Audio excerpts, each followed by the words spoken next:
Bonsoir, chers entrepreneurs innovants.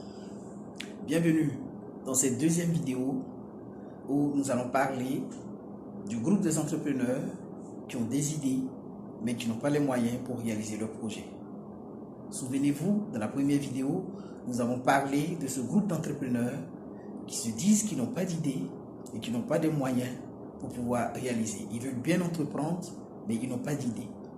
Dans le deuxième groupe, c'est ceux qui se disent qu'ils ont des idées, mais qui n'ont pas les moyens pour mettre en œuvre leurs idées. Et le troisième groupe, ce sont ceux qui n'ont pas d'idées, mais qui ont les moyens. Et c'est ceux-là que vous rencontrez souvent sur les réseaux sociaux et qui vous disent « j'ai 100 000, j'ai 500 000, j'ai 1 million, pouvez-vous me conseiller un business dans lequel je pourrais investir ?» Eh bien, aujourd'hui, nous parlerons dans cette deuxième vidéo de ce groupe d'entrepreneurs qui se disent qu'ils ont des idées, mais qu'ils attendent les moyens pour pouvoir les mettre en œuvre. Alors, laissez-moi vous poser la question. Est-ce que votre idée répond-elle à un besoin? Est-ce que votre idée répond à ce que Raphaël Cohen a appelé souffrance, besoin, désir? Dans son modèle IPOP, entendez l'innovation par les opportunités. Raphaël Cohen dit que personne ne se lance en entrepreneuriat s'il n'a saisi une opportunité. Mais l'opportunité naît d'un besoin qu'on a détecté et qu'on trouve une solution innovante pour pouvoir le résoudre. Et c'est ce qui devient une opportunité. Alors, est-ce que votre idée répond à une souffrance? Avez-vous vu des utilisateurs en souffrance sur un produit, quelque chose, dans leur propre corps, dans leur santé, dans une situation, et est-ce que votre idée est à même de résoudre cette souffrance? Voyez que lorsque quelqu'un souffre physiquement, il accepte tout de suite, rapidement, toute solution que vous lui proposez qui peut résoudre ou guérir son mal. Est-ce que votre idée est à même de résoudre cette souffrance? Parlons de besoin.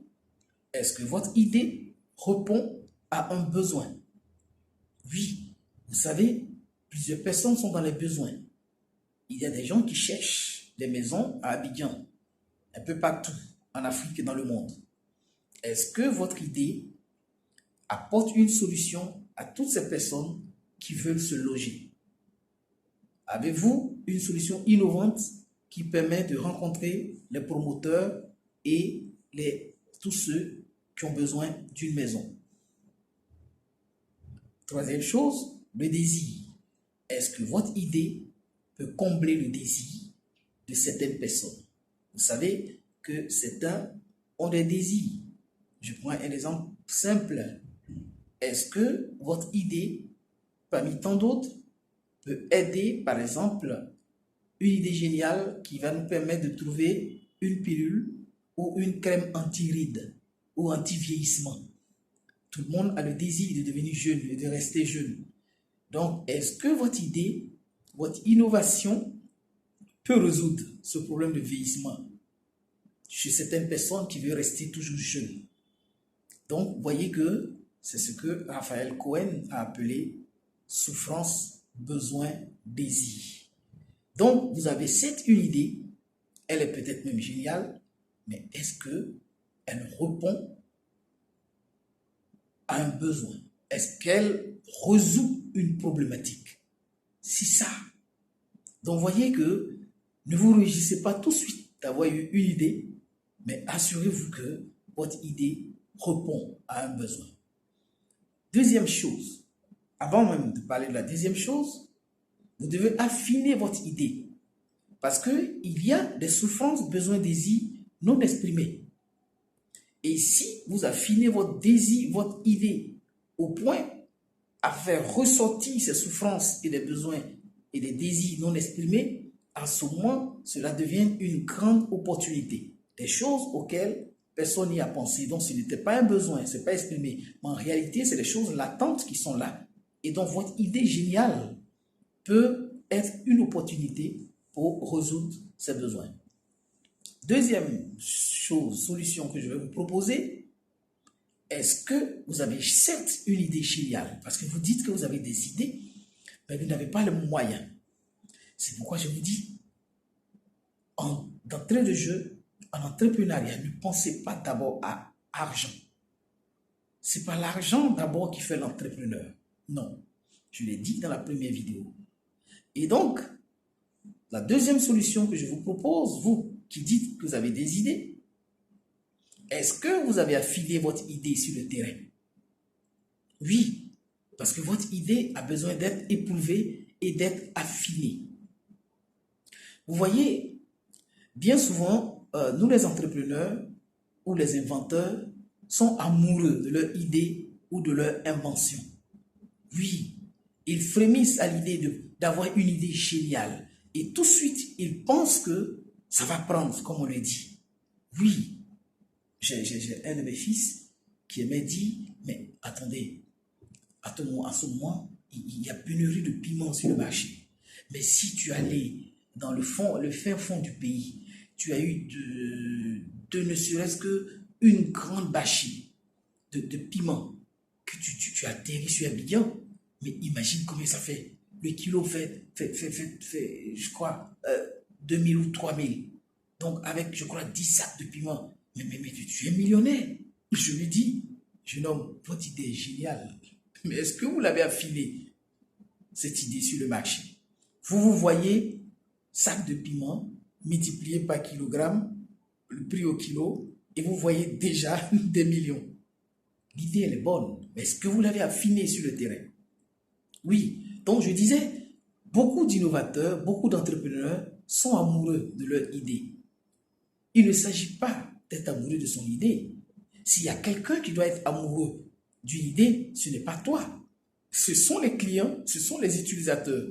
Car en réalité, c'est eux qui doivent tomber amoureux de ton produit. Donc, il faut aller affiner ton idée auprès de ses utilisateurs. Il faut tester ton idée sur le terrain. Alors, tu vas me poser la question de savoir comment dois-je tester mon idée sur le terrain, ton idée. Et donc, je te propose 4 méthodes qui vont te permettre d'affiner ton idée sur le terrain. Il s'agit pour toi, premièrement, de descendre sur le terrain et observer tes consommateurs dans leur environnement propre, dans leur environnement réel. Il faut passer du temps avec eux. Oui, pour voir comment ils utilisent les produits de tes concurrents. Oui. Deuxième méthode, demande à des clients ou à des utilisateurs de faire des jeux de rôle avec des prototypes de ton produit, de ton innovation, de ton idée, pour que tu puisses comprendre un peu comment ils se comportent, comment ils voient le produit, comment ils voient la chose à naître. Troisième méthode qu'il faut utiliser, développer vos produits ou votre idée en partenariat avec des clients importants. Oui, c'est avec le client qu'il faut construire le produit. Donc, ton idée est cette géniale, c'est cette innovant. Tu es amoureux de ton idée, mais est-ce que le client est amoureux? Tu n'es pas dans la tête du client pour voir comment il perçoit ton produit. Donc, il faut développer ton produit en partenariat avec des clients. Je vous donne un exemple très simple. Vous avez eu l'idée de mettre sur pied une crème à base de beurre de cacao anti-taches, c'est-à-dire qui enlève les taches. C'est une pommade que vous mettez sur le marché. Vous avez une idée. Parce que vous voyez, de plus en plus, on voit les jeunes filles, elles se plaignent, elles ne veulent pas avoir des taches, elles cherchent des produits, voilà. Parce que tu as entendu parler de plus en plus des femmes qui veulent des pommades pour leur enlever des taches. Voilà. Et pour toi, une idée est venue de mettre en place une crème. Et comme tu maîtrises bien le domaine du beurre du cacao, donc tu veux utiliser un produit local pour innover en faisant du beurre de cacao, mais une crème anti-taches qui enlève les taches. Mais ton idée est géniale.